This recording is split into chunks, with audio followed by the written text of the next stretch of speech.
નમસ્કાર મિત્રો, હું છું મયુર કોડેદરા. ફરી એક વખત સ્વાગત છે તમારું નવા વિડીયોમાં. બધાને રામ રામ, જય શ્રી કૃષ્ણ, જય માતાજી અને મહાદેવ હર. તો મિત્રો, આજના વિડીયોમાં આપણે આવ્યા છીએ ફૂલનાથ મહાદેવ, કે જામનગરથી લગભગ 60 કિલોમીટર જેટલું અંતર છે. અને શ્રાવણ માસ છે, તો શ્રાવણ માસમાં આપણે બધા મહાદેવના દર્શન કરવા આવતા હોય છે. તો આ પણ એક સુંદર જગ્યા છે, પાંડવોના વખતની જગ્યા છે. ચાલો તમને બતાવું અંદર જઈને, અને આખી આ જગ્યા વિશે આપણે એક્સપ્લોર કરીએ. તો વિડીયો સ્કીપ ન કરતા, નહીંતર અગત્યની માહિતી છે એ વહી જશે. તો વધુમાં વધુ વિડીયો શેર કરજો, અને ચેનલમાં નવા હોય તો ચેનલ સબસ્ક્રાઈબ કરી નાખજો સૌથી પહેલાં, કારણ કે જબરજસ્ત વિડીયો બનવાનો છે.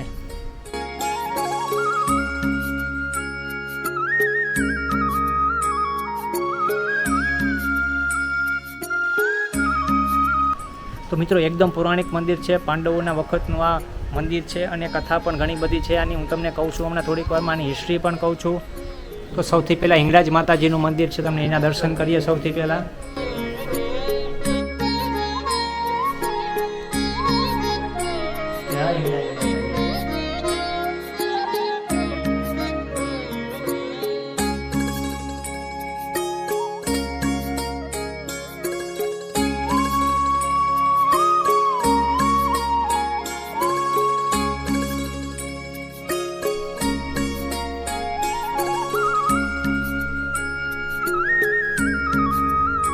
મહર્ષિ સુંદરલાલ બાબુનું નામ છે.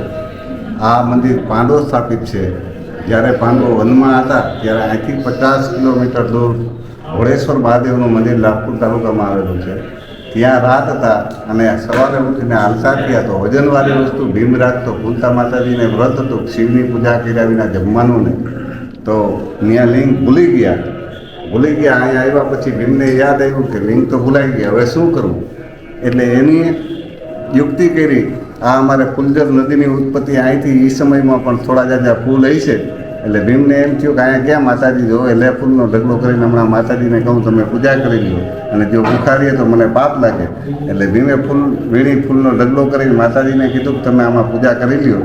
મેં ફૂલ જડાવી દીધા. કુંતાની પૂજા કરવા ગયા તો જલનો લોટો ચડાવ્યો. ફૂલ મીંડા પડવા તો અંદરથી પ્રગટ થઈ. એટલે ફૂલમાંથી પ્રગટ થઈ, એટલે ફૂલનાથ મહાદેવ નામ પડ્યું. ભીમે માતાજીને પગ પકડીને કીધું, માતાજી હું તો ખોટું કહેતો હતો, કારણ કે હવે સત્ય બન્યું હોય તો આનું નામ ફૂલનાથ રાખે. ત્યારથી પ્રસિદ્ધ થયેલું ફૂલનાથ મહાદેવ. અને અહીંયા 3 ટાઈમ હરિહર પણ ચાલુ છે, અન્નક્ષેત્ર પણ ચાલુ છે, અને 100-125 ગાયું પણ છે. અવિરત ચા પાણીની વ્યવસ્થા છે. કોઈ પણ આ યાત્રાળુ માટે આવે તો રોકાવાના રૂમ છે, બધી વસ્તુ અહીંયા સગવડ છે. એવી પણ વાત છે કે જે આંબો વાવેલો છે તે પાંડવોએ વાવેલો છે. આ સામે આપણે આંબો જોઈ છે, એ આંબાના વર્ષો જૂનું થઈ ગયું. હજી આ 5-7 પેલી વાર કોઈને પણ જરૂરતું નથી. કેટલા વર્ષનો આંબો અમારે અહીંયા 100 વર્ષ 115 વર્ષના માજી હતા. એ ગઈ સાલ હાલીને એને પણ પૂછેલું તો એ એમ કહેતા કે અમને નથી આંબો.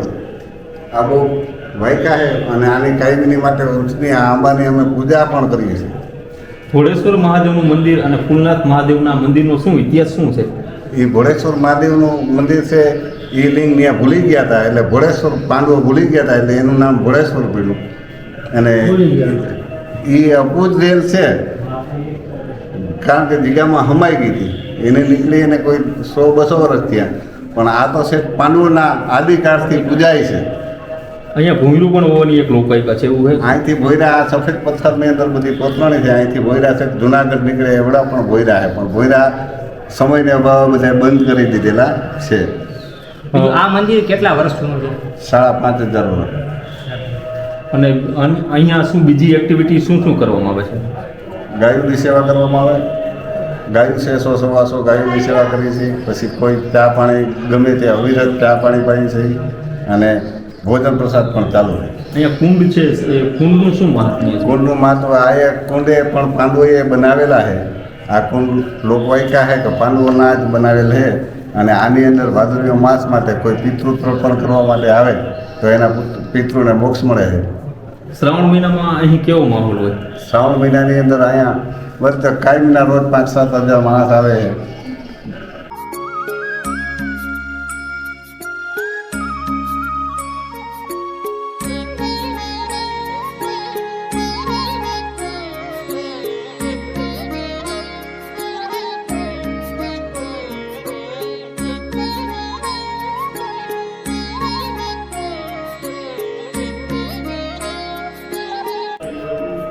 મિત્રો તમે અત્યારે જોઈ શકો છો કે અત્યારે ઉપર જે છત છે એ છત તમને લાગે કે છત છે, પણ આ છત નથી, આ જેને કોતરીને બનાવવામાં આવેલું છે.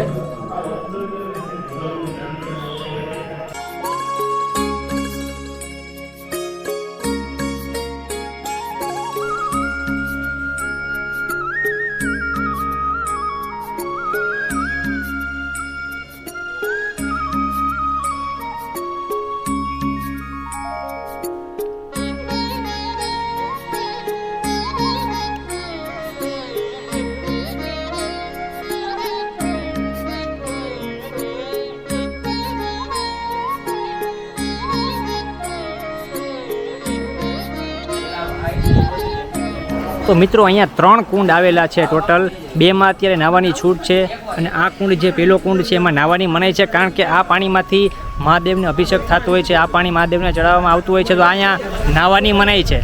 અને આ 2 કુંડ છે ત્યાં તમે નાહી શકો છો, પણ આની ઊંડાઈ ઘણી બધી છે, તો જેને તરતા આવડતું હોય એ જ લોકો અહીંયા પાણીમાં તમે જજો, કારણ કે ખોટું રિસ્ક ન લેતા કોઈ પણ જગ્યા હોય. તો મિત્રો મારી સાથે અત્યારે ફૂલનાથ મહાદેવના પૂજારી છે, બાપુ છે, આપણે એની સાથે જઈએ અને આપણે જે ભોયરું આવેલું છે એના વિશે કંઈ માહિતી મેળવીએ. બાપુને પૂછીએ કે શું છે એ ભોયરાનું મહત્વ.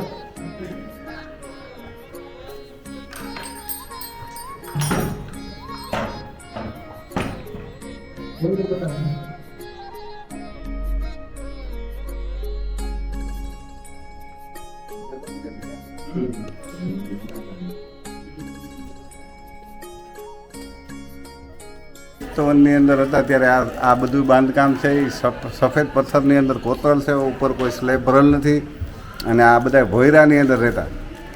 એટલે અહીંથી ભોયરાથી તો એમ કહેવત છે કે જુનાગઢ પણ જાય. આ ભોયરું છે જુનાગઢ સુધી જાય છે એમ? હા. પણ સમયને અભાવે બધા બંધ કરી દીધેલ. બરાબર.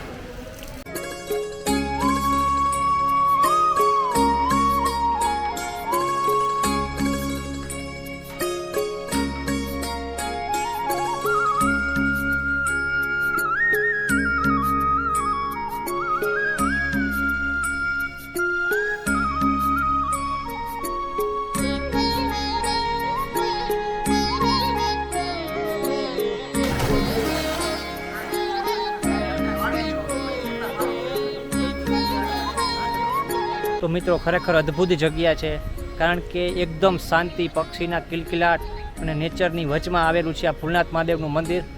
તમે જુઓ મારી પાછળ બહુ જૂના 100 વર્ષ જૂના વૃક્ષો અત્યારે છે, તમને બતાવું.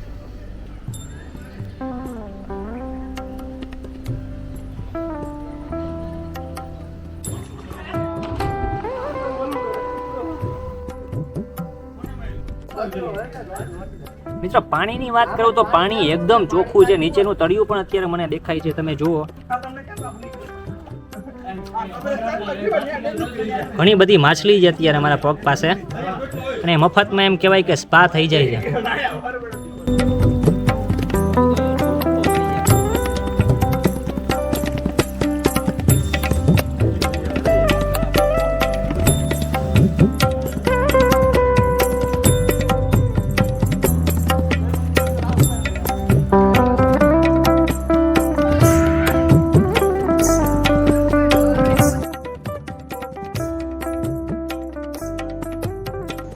તો અત્યારે જોવા જઈએ તો ઘણી બધી સંખ્યામાં અત્યારે લોકો આવ્યા છે, અને તમે જોઈ શકો છો કે પરસોત્તમ મહિનો છે તો અટેણા બહેનો છે એ ગરબે પણ રમી રહી છે.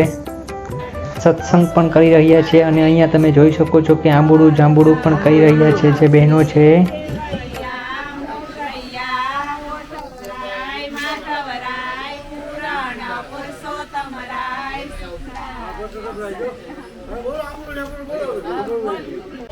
તો મિત્રો અહીંયાની જેટલી મૂર્તિ છે બધી મૂર્તિ પાંડવોએ સ્થાપિત કરેલી છે. પાંડવોના સમયોની મૂર્તિ છે ને ખૂબ જ પ્રાચીન છે. અને મિત્રો ફૂલનાથ મહાદેવની વાત કરીએ તો અહીંયા 24 કલાક એટલે કે 24/7 ચાની પ્રસાદી ચાલુ હોય છે, ભોજનાલય ચાલુ હોય છે બપોરના સમયે ને રાતના સમયે. અને તમારે અહીંયા જો રહેવાનું હોય તો અહીંયા રૂમ પણ છે, તો અહીંયા તમે રોકાઈ શકો છો. અહીંયા ઘણા બધા પ્રોગ્રામ ચાલુ જ હોય છે, અહીંયા તમે રોકાવું હોય તો પણ રોકાઈ શકો છો. સવાર સાંજ અહીંયા પ્રસાદીનો હોય છે અને ચા અવિરત ચાલુ હોય છે કે દર્શનાર્થી આવતા હોય છે એના માટે.